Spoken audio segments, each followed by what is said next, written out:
Le président de Microsoft en France est mon invité ce matin dans Les Échos. Bonjour Carlo Porasanta. Bonjour. Merci d'être avec nous ce matin. Microsoft a donc racheté GitHub pour 7,5 milliards de dollars. GitHub, c'est une plateforme où des millions de développeurs se retrouvent dans le monde pour travailler sur des lignes de code, sur des logiciels. C'est une plateforme qui est très appréciée par les adeptes du logiciel libre, alors que Microsoft, historiquement, a fait succès dans le logiciel propriétaire. Ce rachat est-il à l'antithèse de votre modèle ? En fait, le modèle, on l'a changé déjà depuis 2 décennies. Et en fait, aujourd'hui, on est toujours un grand producteur de logiciels. On est d'ailleurs le premier contributeur dans GitHub depuis des années. Donc GitHub, c'est vraiment une plateforme qui permet aux développeurs dans le monde de collaborer entre eux. Leur métier a changé.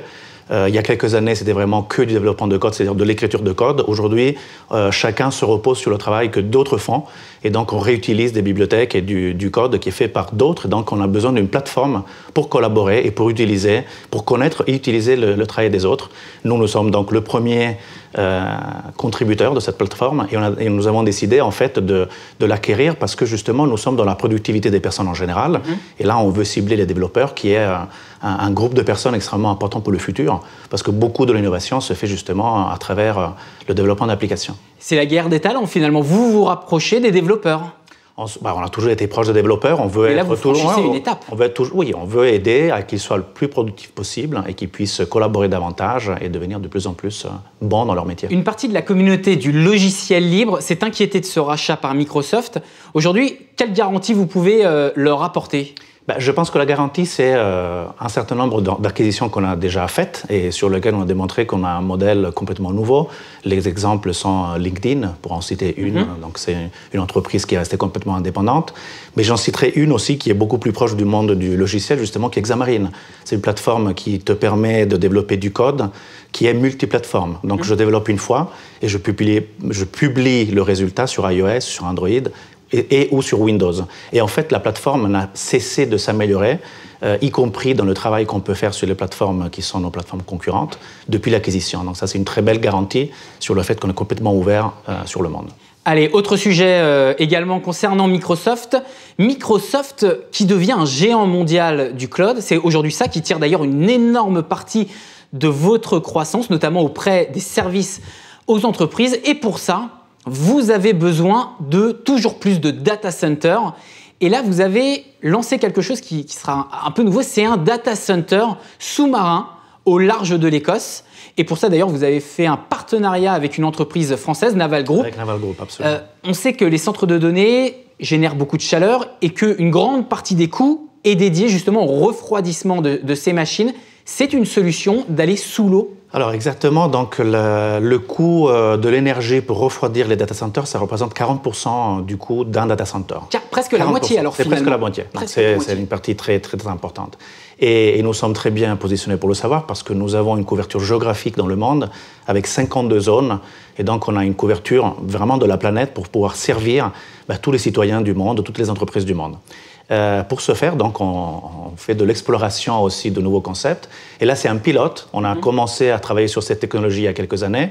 Et là, c'est un premier test, grandeur nature. Donc, on a, avec Naval Group, donc une entreprise française qui a été choisie parmi 18, donc il faut le dire. C'est une excellente réussite d'un groupe français. Et ils ont été choisis pour nous accompagner et faire ce test, grandeur nature, dans la mer du Nord, donc en Écosse. Et maintenant, on va observer ce data center fonctionner pendant 1 an, puis 2 ans, pour regarder justement si effectivement il y a des avantages conséquents. On parle quand même effectivement de data center, c'est-à-dire de machines sous l'eau. Il y a un avantage économique, c'est ce qu'en tout cas vous allez expérimenter.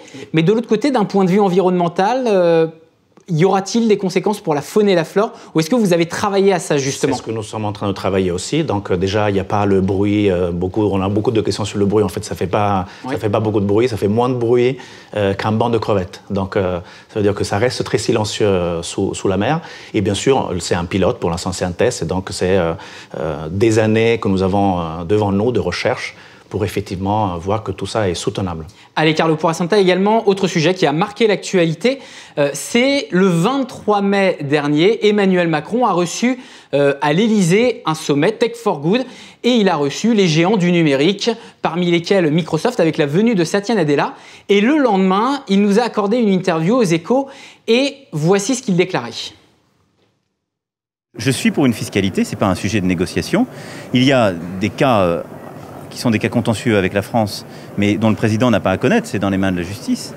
Et il y a aussi, et surtout pour moi, une nouvelle réglementation européenne à faire. La France soutient l'initiative de la Commission européenne d'avoir une taxe de 3% sur le chiffre d'affaires au-delà d'un certain niveau, ce qui touche tous les GAFA, tous ces géants que vous évoquiez, pour qu'ils contribuent au financement du bien commun et à nos politiques communes. Lorsque le président de la République parle d'une taxe sur les géants du numérique, est-ce que vous vous sentez dans le viseur ? Non, d'ailleurs, c'est intéressant, il a dit GAFA, il n'a pas ajouté la M que parfois on ajoute. Mais quand je lui ai posé la question, j'ai bien cité Microsoft. Oui, il n'a pas répondu comme ça, cela dit. Mais donc nous, vous savez, on a un modèle qui est très différent, qui dans les années a évolué. Aujourd'hui, comme vous l'avez dit tout à l'heure, nous vendons de plus en plus de services de cloud. Et donc, nous avons une fiscalité qui est cohérente avec ce modèle, donc, qui reconnaît donc, une partie importante du travail qui est fait par les équipes françaises qui maintenant vendent ces services auprès des partenaires et de leurs clients. Et donc, nous avons une fiscalité. Non seulement on paye beaucoup d'impôts, souvent j'entends dire Microsoft ne paye pas beaucoup d'impôts, on paye beaucoup d'impôts. Et nous sommes dans un modèle de fiscalité qui est déjà cohérent avec la discussion en cours en Europe. Donc, on est tout à fait serein par rapport à ça. Et cette taxe que Emmanuel Macron souhaite instaurer, donc effectivement, sur les géants du numérique, qui sera à peu près de 3% sur le chiffre d'affaires, vous semble-t-elle justifiée ? Écoutez, c'est pas à moi de juger. Enfin, il y aura des règles, on respectera les règles. Ce que je vous dis, c'est qu'on est déjà cohérent avec ce modèle. Donc, on peut dire que c'est une façon de dire que c'est justifié. C'est raisonnable de demander une chose comme ça. On verra si ça devient une loi. Et nous, on est déjà dans ce modèle-là.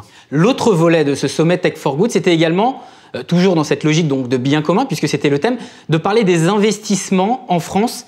Et Microsoft, justement, en France, a notamment fait plusieurs initiatives en matière d'intelligence artificielle. Dans ce domaine-là, allez-vous poursuivre vos efforts? Et si oui, dans quel domaine? Alors absolument, ça va continuer sur l'intelligence artificielle. Satya Nadella, d'ailleurs, à la sortie de ces 2 jours qu'il a passé avec nous à Paris, il a dit la France est vraiment en train de devenir un leader mondial dans la façon d'appréhender l'évolution de l'intelligence artificielle. C'est très important. La France, pour Microsoft, est un des 3-4 pays dans lesquels on investit le plus depuis 2 ans déjà. Et je pense que c'est très significatif. Donc, Tech for Good, très belle initiative. Ça positionne la France dans le radar screen de l'innovation au niveau mondial. Et je pense que pour les géants de la tech, c'est une façon de comprendre ce que le gouvernement veut faire, ce que les entreprises françaises veulent faire. Et on voit qu'il y a un momentum très important. Donc, on va continuer à investir pour soutenir la croissance du digital, la croissance de la transformation numérique des entreprises. Avec des annonces à venir dès cette année, c'est un horizon à combien d'années à peu près? On a déjà fait en 2018 beaucoup d'annonces. Donc une école de l'intelligence artificielle. On a commencé avec des data centers déjà, donc on a 4 data centers en France pour être plus proche encore des entreprises françaises. 3 près de Marseille, 3 à Paris et 3 à Paris et 1 à Marseille, pardon. Ensuite, effectivement, une école pour l'intelligence artificielle avec des jeunes qui sont éloignés de l'emploi, auxquels on va permettre d'avoir un nouveau métier. Donc, au bout de 7 mois de formation, ils ont 12 mois de contrat de professionnalisation avec des partenaires. Ça va monter à 500 d'ailleurs dans les 3 ans, on l'a déjà annoncé. Et puis, on a annoncé 30 millions sur 3 ans pour accompagner en qualification, en certification, 400 000 personnes, donc des étudiants, des développeurs, des professionnels IT de nos clients et partenaires, et 40 000 d'entre eux pourront se certifier sur l'intelligence artificielle et sur le cloud. Donc c'est déjà un investissement sur les 3 ans qui est très important. Et puis encore un collectif de réflexion et d'action avec les clients et partenaires qui font des projets d'intelligence artificielle. Et dernièrement, nous avons annoncé des embauches supplémentaires en consultants et en architectes pour accompagner la transformation numérique dans 5 secteurs qui sont des chaînes industrielles dans lesquelles la France est très forte au niveau mondial et sur laquelle je pense que l'intelligence artificielle va impacter beaucoup. Et donc nous voulons être là à côté de ces filières industrielles pour les accompagner dans la transformation. Donc on parle d'alimentaire, on parle d'énergie, les services financiers, les transports et la santé, qui est très importante bien sûr. Merci Carlo Porasanta d'avoir été avec nous ce matin dans Les Échos. Je rappelle, président de Microsoft en France.